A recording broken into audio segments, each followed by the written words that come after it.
Merhaba oyun severler. Ne zamandır incelemesini yapmak istediğim ama yoğun iş temposundan dolayı bir türlü vakit bulamadığım Splinter Cell Blacklist incelemesiyle nihayet karşınızdayım. Hiç lafı uzatmadan her dakikasıyla beni şaşırtmayı başaran, Ubisoft nasıl böyle bir oyun yapabilmiş sorusunu sordurtan, hatta bir bölümü de İstanbul'da geçen oyunun incelemesine geçmek istiyorum. İncelemeye geçmeden önce de zalim YouTube algoritmasına karşı sizlerin desteğini istiyor, kanala abone olmanızı ve videoyu beğenmenizi önemli rica ediyorum.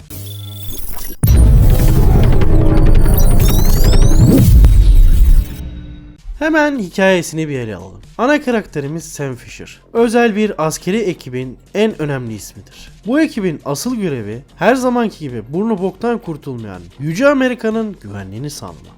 Her zamanki gibi yine Amerika göte gelir, tüm felaketler orada gerçekleşir, tüm teröristler hep Amerika'ya hedef. Neden? Çünkü orası Macera dolu Amerika, Amerika, macera.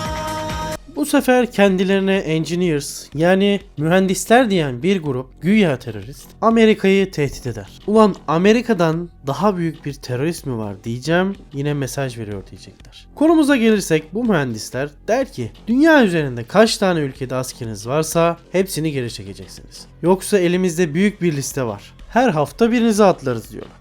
Düşün milletin yakasından diye mesaj atarlar. Amerika'da eğer böyle bir şey yaparsanız biz ne yaparız? Amacımız bu bizim. Yaşama gayemiz bu diyerek mühendisleri durdurmaya çalışır. Anlayacağınız her zamanki terane.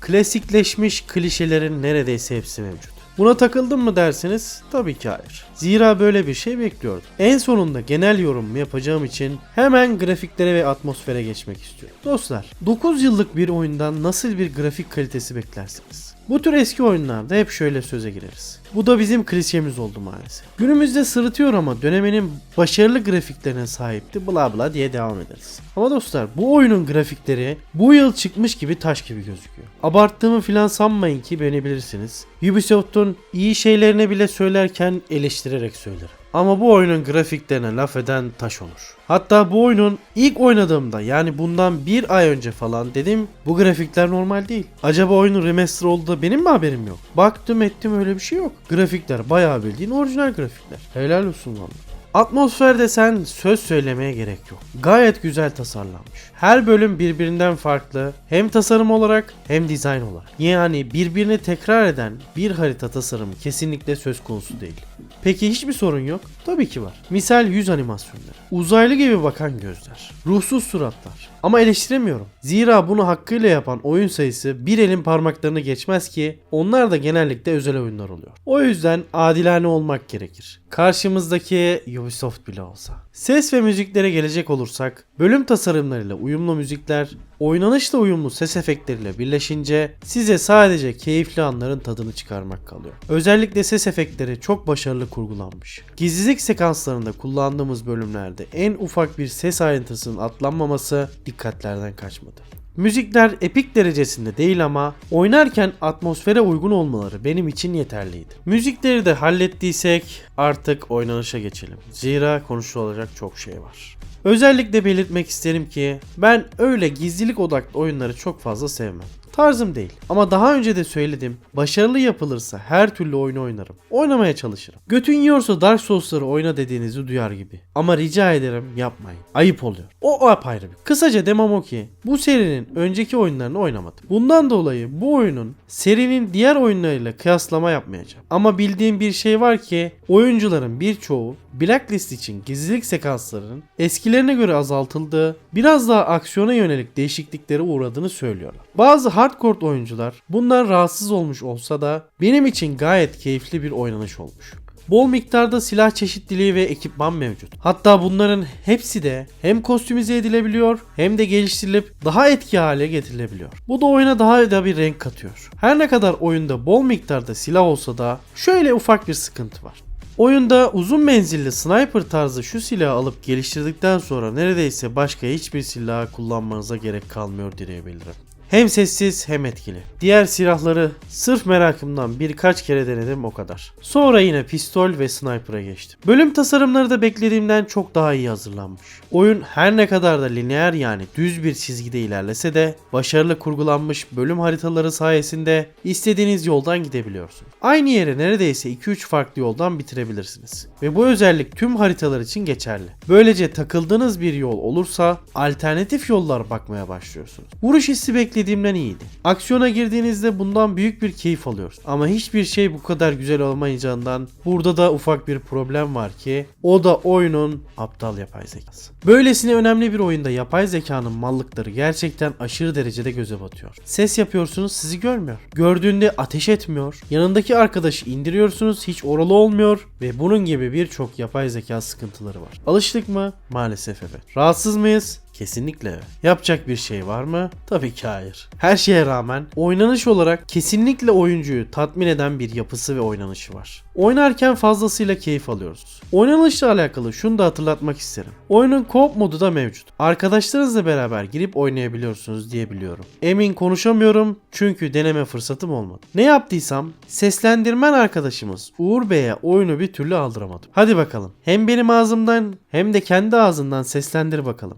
Sakın bu bölümü okumayı aklından geçirme, pişman olursun. Co-op özelliğine dönersek, bir dakika ya, burada bana taş geldi. Tamam, alacağım lan, bakarız, tamam. Co-op özelliğine dönecek olursak ilk çıktığında vardı ama sonrasında çok fazla kullanılmadığı için bunu pasif ettiler diyebiliyorum. Detaylı bilgisi olan arkadaşlar yorum kısmında bizleri aydınlatırsa sevinirim. Ya da oyuna sahip olan arkadaşla Discord üzerinden konuşup bir deneyelim. Gelelim İstanbul'da geçen o malum bölüme. Oyunu ilk oynayıp bitirdiğimde incelemesini nasıl yapacağımı düşünüyordum. Atladığım önemli bir şey var mı yok mu diye bakınca birden göreyim. Oyunun yan görevlerinden biri de İstanbul'da geçiyor. Bunu ilk duyduğumda bayağı bir şaşırdım. Oyunun ana hikayesinde ele geçirdiğimiz Kobe adında bir karakter ile konuştuğumuzda bizlere bazı istihbaratlar veriyor. Bu bilgiye göre kapalı çarşıda önemli bir silah kaçakçılığı olayının olacağını öğreniyoruz. Bu Kobe'nin ikinci görevi olması gerekiyor. Böylesine bir oyunda Türkiye'den bir yer görmek, hele ki İstanbul gibi bir yeri görmek insanı ayrıca mutlu ediyor. Benim gibi bu tür detayları merak eden arkadaşlar için de bu konuyu bahsetmeden geçmek istemedim. İstanbul Kapalı Çarşı'da geçen bölümünde camisinden bayraklarına, boğazından Galata Kulesi'ne kadar birçok detaya yer verildiğini hatırlatalım. Blacklist 2009 yılında kurulan Ubisoft Toronto'nun geliştirmiş olduğu ilk oyundur. Kasım 2010 yılında oyunun geliştirmeye başlandığı duyurusu yapılmıştı. Serinin 5. oyunu olan Convention 2010 yılında çıkmış ve genel anlamda beğenilse de istenilen patlamayı gerçekleştiremedi.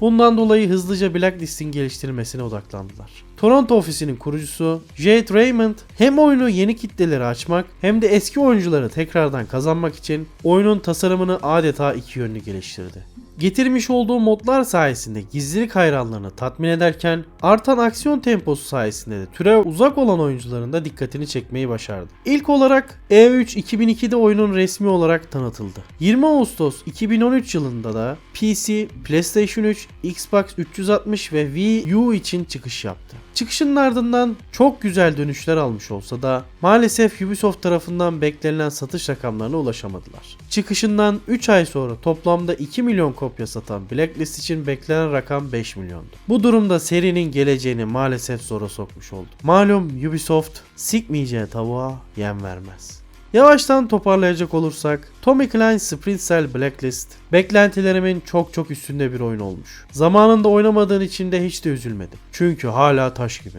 Hem mekanikleri bakımından hem grafikleri bakımından.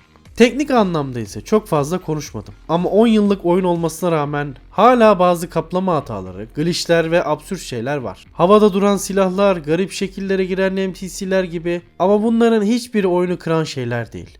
Bir de alıştık be artık bunlara. Konuşmaya bile gerek duymuyorum artık. Blacklist tam bir fiyat performans oyunu. İndirim dönemlerinde 20 liraya kadar düşüyor ki gerçekten bu oyun için fazlasıyla makul bir fiyat. Hem aksiyon sevenleri hem de gizlilik hayranlarını tatmin edebilecek kalitede. Unutmadan oyunu alıp oynayacaklara buradan çok önemli bir uyarıda bulunmak istiyorum. Sakın ama sakın, bak sakın diyorum, ana hikaye bitmeden hiçbir yan göreve girmeyin. İlle de girecekseniz 3 ana görev, bir yan görev şeklinde ilerleyin. Benim gibi neymiş bu yan görevler diye girersiniz, yetersiz ekipmanlardan dolayı 15 dakikalık bölümü 2 saat boyunca geçmek için uğraşırsınız. Hayır, ben bir de yan görev seven biri değilim. Nasıl düştüm bu hataya bunu bir türlü anlayamadım. Uzatmayalım efendim. Bu oyunu oynayın, oynattırın. Ubisoft'un nadide güzel eserlerinden biridir. Ve bizim de kendisine sövmediğimiz nadir videolardan biri oldu.